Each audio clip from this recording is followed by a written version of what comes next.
Okay, now we enter part 4 on this conceptive idea where I've described, just given some of the descriptions given directly out of Scripture on this God Yahweh, and it seems like, you have to be a little picky and choosy, but you're looking at things that give a description, and you're like, hey, what's up with that? Sure, there are some that fall out without that idea, but many fall within that idea. We've looked at nostrils, smoke, and fire.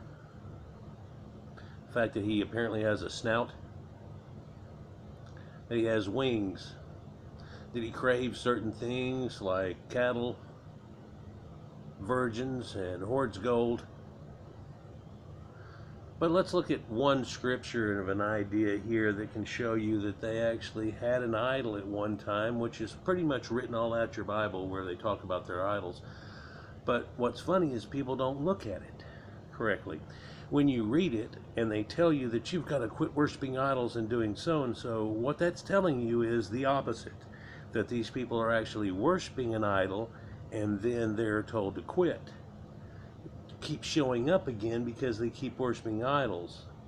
Also, at different times, they're worshiping different things that are unseen in the Bible because they are hiding the fact that they were flip-flopping around quite often with the people they're talking about. In fact, we're going to look at a little bit of snake worship here in an idea and conceptive. And if you think snakes are prevalent in the Bible and the snake worship and the concept idea, the snake worship in people has a connective all the way back to that snake in the Garden of Eden. What you look is an intelligent talking snake somehow, which I make fun of quite frequently. A woman grows from a rib and eats from a magic tree somehow because a talking snake told her to, and you can't really realize it's a fairy tale. But in another breath, this is the idea and concept of how the snake lost its legs and became that. So it's looked at as being not a primordial creature, but somewhat advanced. And then that's how kind of that happened there. But also it's a magic creature. Well, if we look at the tale of Gilgamesh, where they stole a lot of the concepts and ideas out of Genesis and all of the concepts of the Bible out of, then you'll realize that Gilgamesh lost his magic that was supposed to make him not immortal, but give him young life again. And the snake ate it, and that's how the snake also sheds his skin and looks brand new. If you've ever been around a snake a long time, right before they shed, they start to turn gray, get gray eyes and everything else. Look on him, you think he's about to die. Then all of a sudden one day he sheds and he looks better than ever. And he's just a hair bigger, and that's how that works. But also there's this idea of people that can get in a cocoon and become a butterfly. That's the idea of becoming an angel. Or this idea that maybe in another breath, some other way, we can find a way that we can do like Jesus and be reborn, or extend our life, which is what the name of Utnapishtim actually means. That the gods extended his life because he saved all of humanity. So this is saying that they deified him, and he became as a god. Gilgamesh went to him but could not find that, but he knew the secret plant, but the snake ate it. But is there snake worship in the Bible? Well, yeah, there is. Quite a bit of it, actually. And if you're not familiar with the Ten Commandments, the second and relevant commandment next to the argument is, thou shalt not make unto thee any graven image. So first of all, it tells you that you're not supposed to worship any other god except that one. People don't seem to catch it, and the reverse idea that even apparently God's telling you there's a lot more gods that are there, but he's telling this group of people they have to worship just him. You can look in Samuel and Numbers and things, and it actually tells you that Yahweh's lot became just Israel, and 72 gods got together and they separated the whole world and who was going to be what. Of course, this was all the Caucasian known world at the time. It doesn't mention the Eskimos get this certain god or anything like that. But in doing so, the major god of these people is supposed to be this one that was special. People look at that strange and all especially, but that's also mentioning the fact that all these other gods exist. They're viable. He uses the same name for them that he uses for himself, of the idea of an Elohim. But now you're not supposed to make any graven images here that goes on, and also you find they're doing that later off of it over and over again. Whenever they meet at Sinai, they tell you that they haven't been worshiping him the whole time, and you're like, hold on, the story didn't, what? So there's another time it's lost right there, but he says that you've been triune to your God and worshiping the star of your God, Remphan. Well, who's that? Oh, that's that Saturn. That's Chronos, Saturn, or El, that has to do with the Canaanites and the older part of the religion that goes on there. And that's pretty telling, because Israel, we think of as prominent, is actually the Phoenician name for the planet Saturn that we see, that wandering star. That's what planet means, or where its word comes from. But strangely enough, so it shows you kind of, if you know, that at certain times they're worshiping different people, and a lot of it is connected to these Canaanites. And of course we know about Baal worship and so on. Well, Baal is the son of El. You don't think El's prominent in the Bible? You may ask somebody in the temple. You should probably look for an elder. They're a little bit more elite, or they've been elected to know these things. Yep, if you get married, you can go to a chapel. It's as big as an elephant, or the Tower of Babel. There are angels. Their names conspicuously contain his name too, which you're meant to believe, oh, it's just the meaning of God, but no, it's not. That's the name of the God of the people that flip around and turn into something else. And so they've written it off, it just means a God. But it's supposed to mean this guy right here, but he changed, didn't he? Well, now he's not even what they thought back then. I could go off in a rabbit hole all the way down here on how what we think of today is not what they thought of back in the medieval times, and then back 1,000 years before that, they didn't think the same thing, and back to the time of Jesus, they weren't thinking this, and before that, they weren't, and before that, they weren't even these people that were worshiping this other thing, but they totally changed. And at what time was it their land that they weren't owned over by, if we roll back in time with the Greeks and so on, but before that, it was Egypt and the Akkadians and so on like that. When did it, when? We're looking at a small moment in time. And that's not for the scope of this, but you're not supposed to have any graven image. Just, you know, the first one we go with about no other gods, but hey, that shows you there's another one. But then graven images. Do we see any in the Bible? Well, that's all been taken out, like I said. But then again, we see it in a couple of places. Aaron ends up making the golden calf, which, see, if you're a slave, you don't have so much gold that you can make a solid gold cow like this, can you really, either? I mean, there are aspects of this that just rip it apart. You wonder why I haven't been making so many videos lately. I've had a lot on my plate, but also I've been doing some other deep studies and seeing what some of these new scholars are coming out with. And believe it or not, in the last 10 years, there are people that have just totally destroyed this Bible. The only thing that's holding that religion together right now is the people that are in it are ignoring it, and they're told to believe that if anybody says anything like what's being said, which are true scholars, that that's from Satan and he's just trying to deceive you, which is all a bunch of malarkey that's been brought about and said about after the fact of these things, and the book never really goes into that. In fact, the Satan figure in the Old Testament is nowhere near what they look at in the New Testament. And again, here's one of those things we've twisted all into a red-tailed devil, and what is that? Well, you know, it really looks like a satyr. So here we are picking on the ancient religions of other people and putting it and making it bad. But where does that come from? Well, it's not, Pan is not just from the Greeks. It means a cross. And a lot of these people were into it, especially at a time whenever there were goats to worship. Before that, it was cows. Pardon me. In a time of Taurus, it was cows. Then you go into Aries. And at the end of Aries, Jesus is the Lamb. I've showed you that's written in the stars too, so please look into that on some of my recent videos. It's not too far back behind from here, and you'll see a group of things, even Jesus walking on water and all kinds of things. And the fact that the thing that they can say is Jesus also is Aries. And what? Well, yeah, well, it used to be a man with a plow and stuff for the Sumerians, and that was the plow that was given to him by the gods. They don't even take credit for it. But let's get back onto these brazen images here. There's one here, but there's another prominent one, and they're actually told to worship it and so on like that. Not like this one where it flips, and then they want to sacrifice rams, which is just a flipping to Aries. They want to do something else. And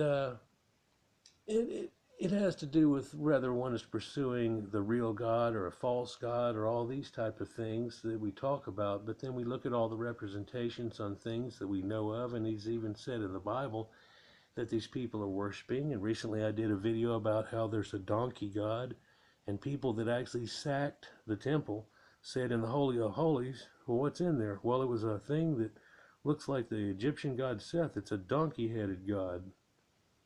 Yeah, I got a video on that too. So there's all these things going on, quite a bit of different timing and placements and so on, and then Moloch and things that are supposed to be a statue to maybe a great ruler or so on. But then some of these depictions they show of Moloch looks like some kind of creature from the Black Lagoon. Other ones look like a bull of Taurus. But this is an image of Nebuchadnezzar, and hey, it had a Phrygian cap, didn't it? But let's talk about back in Moses, wherever it really goes, because there's only one idol that's actually allowed by Moses, and in fact, it's directed to be the fix-it for their problem,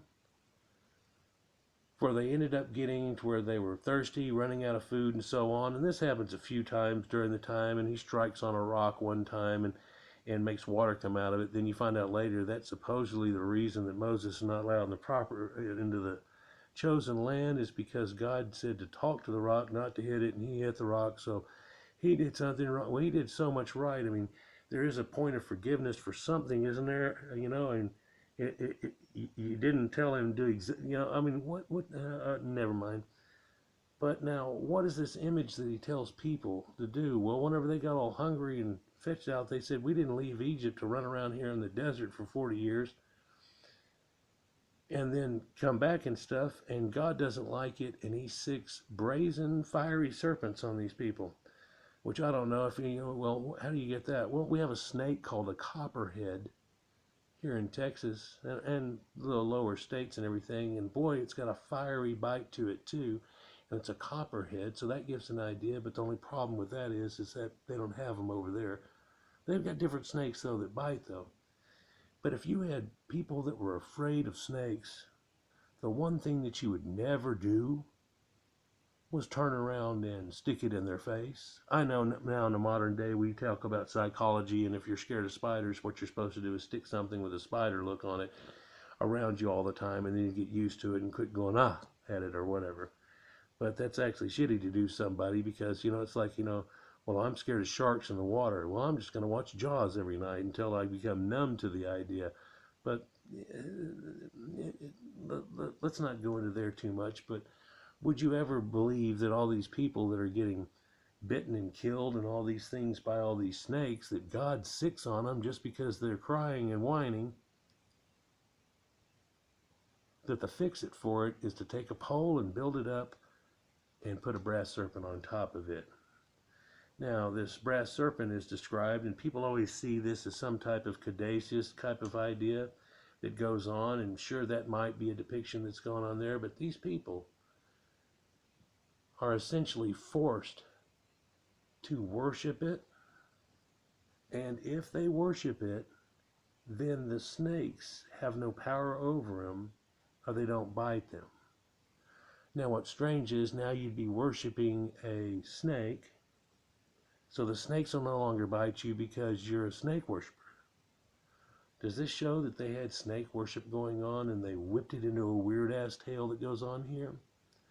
Well, it's so weird that they're in the middle of telling you not to worship any idols, and the one that they do show you is a snake. So is there snake worship? Or hold on a minute. Nehushtan, that's something different. Nakash means a snake or a serpent too, but the Nakash word is usually somebody that is just a snake. And whenever they say it in Genesis, it's because he gets turned into a snake or loses his legs, an idea. Meaning that before that, might have been in the Hushtan, but then also this idea of this brazen serpent. And it's put on a cross. And believe it or not, they actually compared Jesus to it later. I could again go down left field and explain that little concept there, but let's try to stay on track a little bit. But there's a cross. It's just like a cross. And then on the cross is not Jesus. That's going to fix everything. So we do have an idol today, by the way. But it's a snake. It's a serpent. It's an akash. No, it's the Hushtan. And what is that? Well, it's a fiery, brazen serpent. Well, you know what's strange about that? These people are in the Bronze Age, or actually they're in the Chalcolithic coming into the Bronze Age. So this brazen serpent, that means something too, where it has a power of metal and so on. But dragons are meant to hoard things and metal and so on and everything. And one weird look at the way that things are smelted and so on, and the fact that you take and put a windbag onto a furnace and huff and puff where it ends up blowing this fire out of there, that's the dragon. And you're creating metals, something far, far advanced.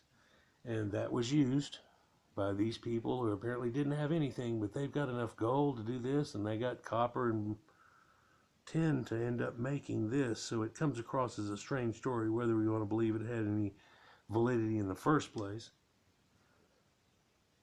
But yeah, they're forced to worship a snake by threatening their lives.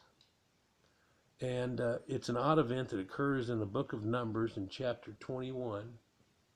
So you can look at this and do it yourself. Yeah, you can look up in like Bible Hub and you can see it written in all the different languages and then transcribed if you want to in variations.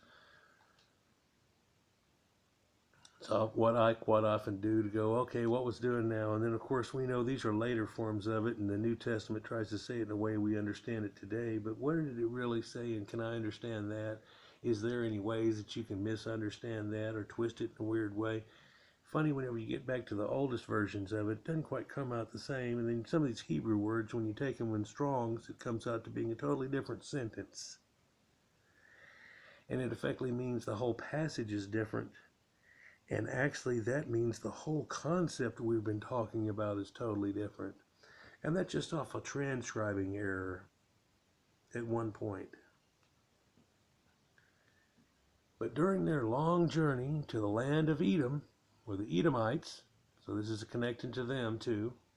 You might have a video coming up showing you about Edomites and the connections and stuff that comes on there. But they were dehydrated in the wilderness, and this is, why have you brought us out of Egypt to just come and die in the wilderness, you know? And then annoyed by their grumbling, Yahweh sent fiery serpents among these people. Now, they definitely refer to it as a fiery type of serpent. They are, and much of the people of Israel died. Now, of course, if you've got a couple of million people, which again was impossible to come out of Egypt, that would have been 2/3 or more of the population of Egypt would have been these slave people that are here. And there's no record of anything like that happening. And just for funsies, they tried desperately with archaeology to go around and try to figure out they can find remnants, some kind of camp or something, and people wasted a lot and found nothing.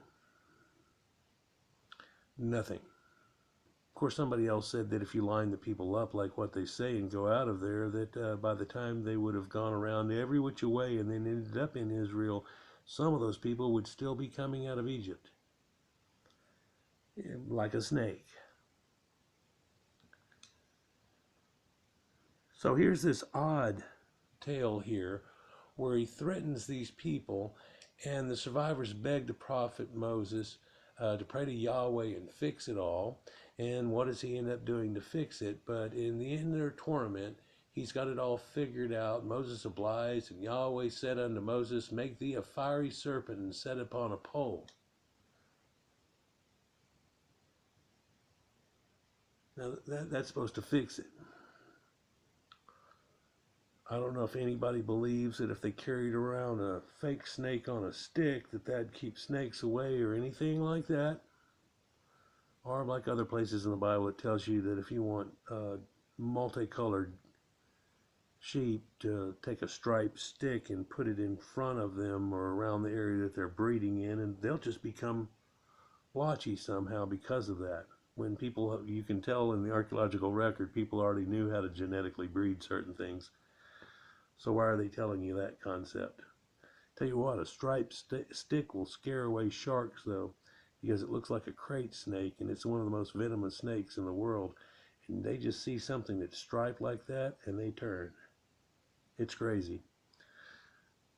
But these people are set up and worship a fiery serpent. Actually, it looks like a snake in all the depictions we have because of transliterations off of it, but one could easily go back farther enough and then turn around and go, is that a dragon on a stick? And because you worship the dragon, all snakes lay off of you? Is that the concept? It fits with what we're talking about.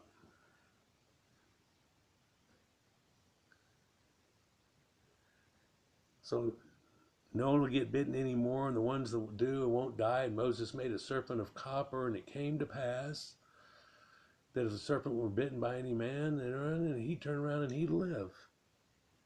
So here's the stained glass in a church, and I don't know if you're familiar with the way a snake looks. That don't look like no snake. In fact, you look like you could put that head on the head of a dragon type concept.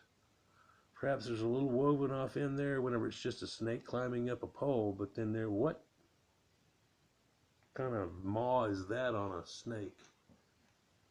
Sure, there's some odd depictions, but that's curious. Let's continue. Later on in the second book of Kings, this idol is given a name. They call it Nehushtan, as we said, and that's kind of crazy. It's the great serpent. The famous King Hezekiah, before ordering the Nehushtan to be destroyed, actually stated that for unto those days the children of Israel did offer to it. They offered to what? They were giving sacrifice and homage and everything to a snake on a pole, or a dragon type thing, what we could confuse with a dragon if you really look at all of the ancient depictions and saying and idea, and I'll show you some other ones that look more snakish and flying wings and so on. But did offer unto it as a worship. That's paying homage, that's worship and everything, and that's an idol. And so until those days, up until those days, or unto those days, it looks like they were worshiping some type of snake dragon type thing, and that was its idol. Later we have Asherah poles and things that are the woman that's God's wife, but if we look back, ancient El and Baal worship, and Asherah was the wife in that one. So some of this stuff they didn't quite scrub out long enough, or other parts of it are left in to where people made connections in ancient times. But nowadays when you look at it and you make the connections, it's more of an aha moment more than oh and just going with it. It's more like uh-huh.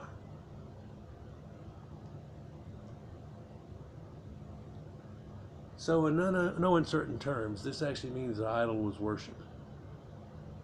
Why would Yahweh order the creation of a copper idol? Why would it have to be a fiery serpent that we worshipped, and why would it be copper, as it prevented death that was going on, as it was the only idol he ever permitted to have? And are we to get the idea that maybe this was a likeness of his own, or the thing they were worshiping at this time? It sounds kind of like it. There's weird depictions all through the situation if you really want to tear it apart. I made a video long ago about how God changes through times, and recently I made a video about how God was walking around with you in the cool of a garden. Then next thing you know, he's trapped in a tent that's over, he's just a fiery bush. Then he's trapped into a tent. Then he's on top of a mountain. Then he's all of a sudden in the sky, and nobody, even if they climb the mountains, can get close to him. Then he's like the cosmos, and he's out there. And then you just ain't nobody seen the guy since. And there's just ancient stories where something happened at once. He said he's going to come back. I've got videos about that, and that already happened too, right whenever he said he was going to come back, because it was written after the fact. It's pretty simple to figure out whenever you figure that out, and you also listen to the people telling you one of the earliest things we found it. They were 300 years out of whack making the first Bible and consolidating it together, people, but that's neither here nor there. Let's go with this snake part here. Another question remains, why copper, you know? Well, in several verses throughout the old scriptures here, it actually implies that Yahweh dwells in these mountains of copper.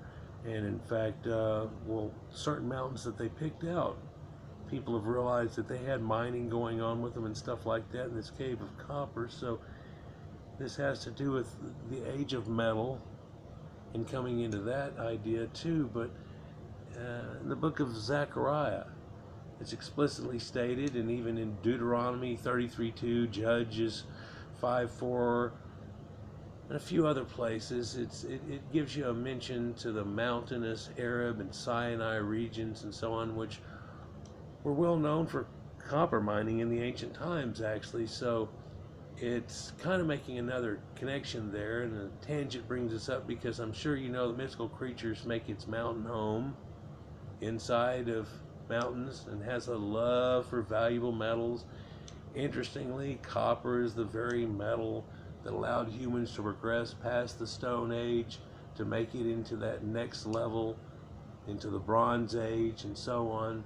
And again, though, the Golden Age was before any of this kicked off. And it was the best. Well, they didn't have all this BS to have to deal with. They had their own BS at the time, though, didn't they? And that's what this is made out of. But smelting and this idea, the introduction of copper and tools and technology changed the history of humans forever. And the most immediately was actually warfare, so it probably has something to do with it. Coincidentally, multiple studies show that and the timing of it. And I've recently did a video, well, it's been 2 years ago now, of these things found back about 6000 BC and predates the Copper Age. And the very first of it, where these people came in and they had these ibex-headed staffs and serpents and everything, along with boxes which conspicuously look like this sacred box that we talk about being in the Holy of Holies. Well before we want to even call these people Canaanites or Phoenicians or anything at this time, and they had come into that area at the time. Conspicuously at the same thing, we see roughly at the same time there, these people that they checked and were able to finally get their genetics out of them and test, and they were a light-haired, blue-eyed people that had entered into the area, but they already had this metal thing, you know, and you got to put those two together and figure out. And where was this? This is a place that we call Israel today, but back then this was way before that. Hey, the picture you're looking at here is a picture of Yahweh and his Asherah, and then his son there, Baal. You can see she's sitting in the background. Well, she's over here to the right just a little bit.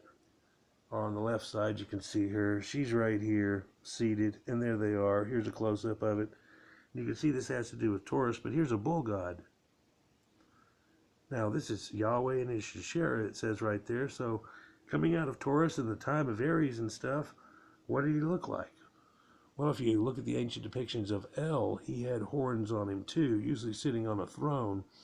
Of course, now in a modern day, because things have been all twisted around, and you aren't led to believe or understand the idea of the horns going with the ages and so on, because it was Taurus and then Aries, you end up with this idea that, what?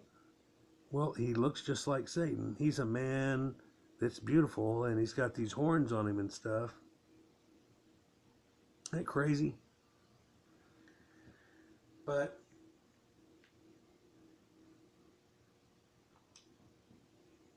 multiple studies that have gone on suggested long before worship by the Israelites, Yahweh was actually the Canaanite god of metallurgy, that he had something to do with smelting and all of that, that he was effectively the Hephaestus of the time too.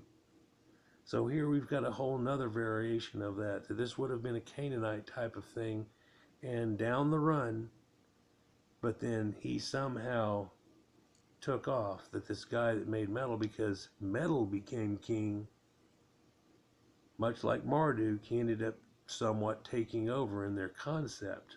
And there's a lot of videos about this and other concepts. It just tears it apart piece by piece by piece by piece, and there are parts of it you just, if you take out everything that they've shown has been taken from other people, or a pagan type of thing, or this, that, and the other, you're left with a very skinny book.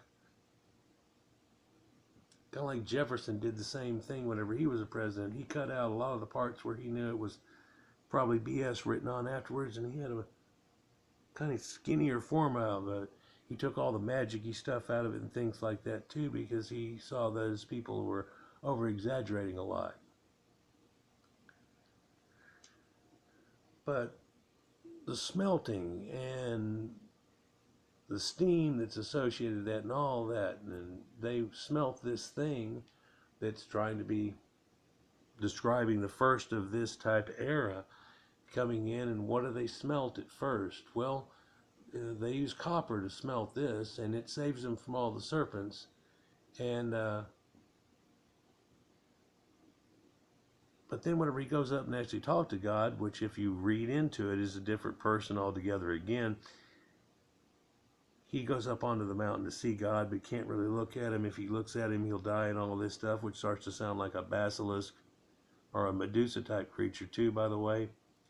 Well, he can see his butt if he comes across here and does it just right. There's a hell of a story there. Then he comes back down, and when he's going to smash the tablets, and the familiar scene that we all know about, they've created this calf that's made out of solid gold. It's giant. And like, where did he get all this gold from? People overlook that. They overlook a lot of things too. Strangely, if you'll turn around and take this idea of the Ten Commandments, whenever he went back up and came back down, he came back down and he tells you a different story of Ten Commandments then, but nobody ever reads that, and they don't do it in church because it starts to get confusing. And then there's all these laws that he has, and if you'll take the time to go through them, strangely, just sprinkled right off in the middle there is the fact that you've got to kill your firstborn, just like we talked about doing the cows and the rams to do when we sacrifice them to God, which is something quite telling too. And it's right there. Strangely, I mention a lot of these things, and people are like, no way, but they look it up and, oh yeah, way, what? They never say this in church. Of course they don't. You ever heard about the talking donkey either? My wife had gone to church all of her life, and she's like, bullshit. And I go, where do you think Shrek comes from? And then I showed her the story.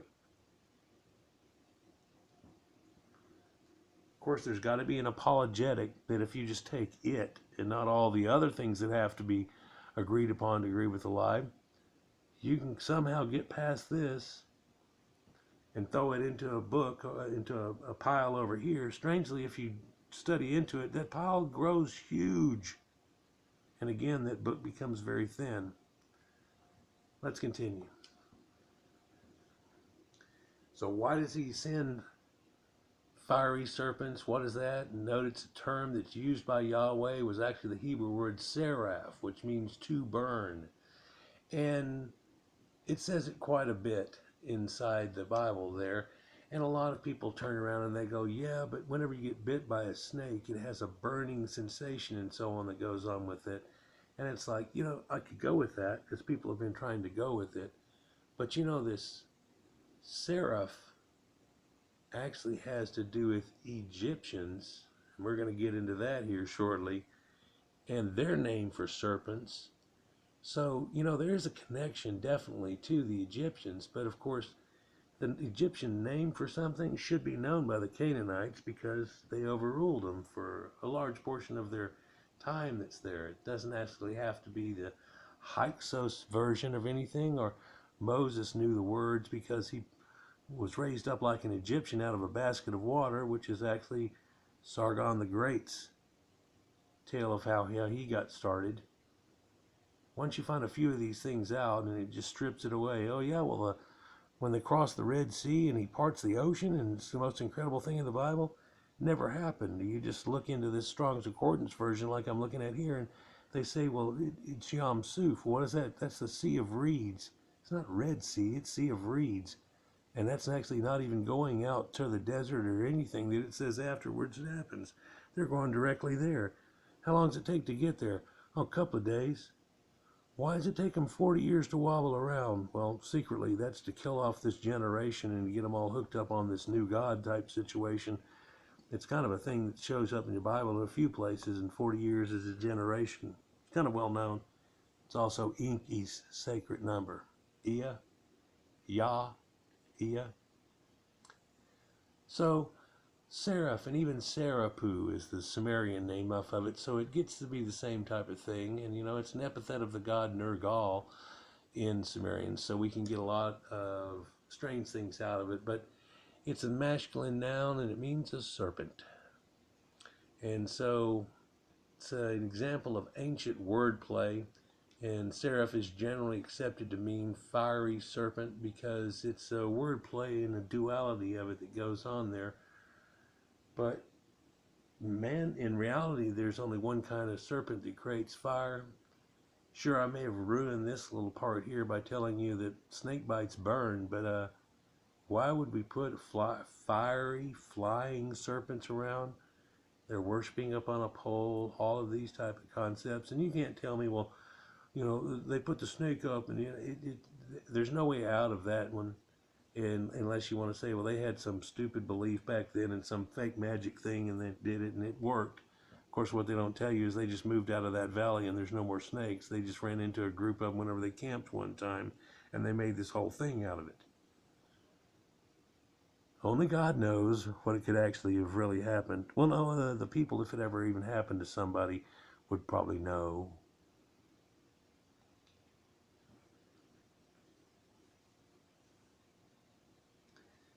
So it's supposed to mean fiery serpent, but there's a couple of exceptions.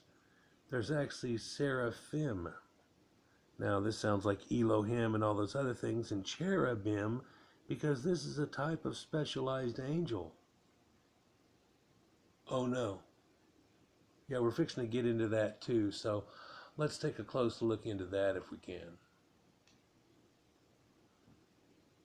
And we're going to go to the next video in your top left hand corner and start off there with it, because this is another category here and something that has to be shown that makes a connection. Top left hand corner. See you there.